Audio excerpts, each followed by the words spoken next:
Olá pessoal, boa tarde.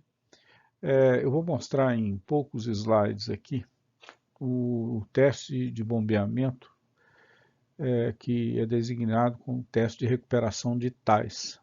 Sua principal função é ver a recuperação do nível de água no poço. E isso faz parte da disciplina de hidrogeologia aqui da Universidade Federal de Lavras. Veja bem, esse método ele consiste em rebaixar o nível de água no poço e observar a recuperação subsequente. E os dados podem ser anotados como nessa tabela aqui, com o mesmo formato apresentado pela CPRM, a Companhia de Pesquisa de Recursos Minerais. Os dados aqui são fictícios e o que nós observamos é o seguinte: existe um tempo de rebaixamento chamado TB, foi até 720 minutos, e aqui o nível dinâmico, com 1 minuto já estava em 5,80. Observe que o nível estático é 4,50. E o rebaixamento ele é calculado aqui, 5,80 menos 4,50, 1,30 e daí por diante. E houve um rebaixamento de 26,02, né? E curiosamente foi se estabilizando aqui com 12 horas, né? Veja que a vazão ela vai se alterando, né? Ela vai diminuindo, e isso se dá pelo rebaixamento de água no poço, já que a carga hidráulica que a bomba terá que vencer é maior, ela vai diminuindo sua vazão aqui.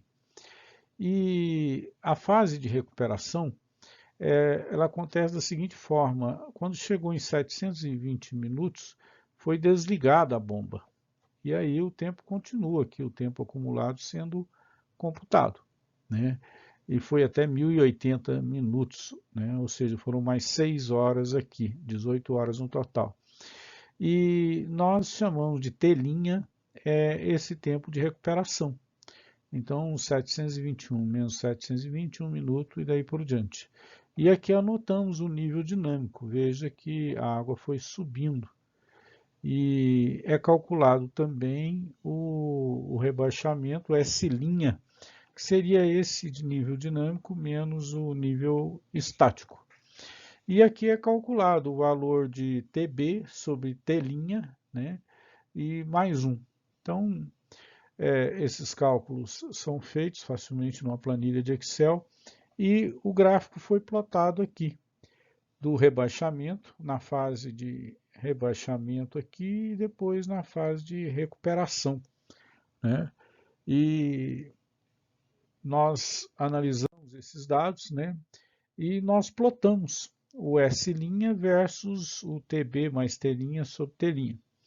E isso tende, principalmente a parte central, a uma reta que pode ser ajustada. Mas é muito comum adotar dois valores de tempo, um sendo 10 vezes maior que o outro, né? E isso facilita porque vai dar um logaritmo aqui cujo resultado é 1. Mas, enfim, a transmissividade pode ser calculada como sendo 2,3 vezes a vazão Q dividido por 4π vezes ΔS. O ΔS seria o S' obtido com o tempo 2 menos S' obtido com o tempo 1. E o que percebemos aqui seria 19,6 menos 9,6 aproximadamente. Aqui a linha escura não ficou muito precisa, mas a diferença é dessa. E aplicando os valores, né, esse teste ele considerou 2,4 metros cúbicos por hora, né, e considerando aí 24 horas por dia, os números foram inseridos e resultou numa transmissividade de 1,05 metros quadrados por dia. É interessante observar que a produtividade específica ela teria que ser calculada pela fase do rebaixamento, pelo método de Thales mesmo. E a mesma tabela é repetida aqui para mostrar a recuperação do nível de água, né? Que percentual foi recuperado. Veja que em 720 minutos houve um rebaixamento de 26,02, 26,03 metros. Esse valor foi recuperado para 6,30 metros E se fizermos os cálculos, né, nós temos aí uma recuperação de 75,8%. Né? É uma recuperação interessante, poderia ser maior. Né? Dificilmente nós conseguimos 100% de recuperação. E haja vista que isso depende de tempo e também depende do aquífero. Mas essas informações, quando divulgadas, e principalmente para os órgãos que aprovam a exploração de água subterrânea, é muito interessante. Bom, é isso aí.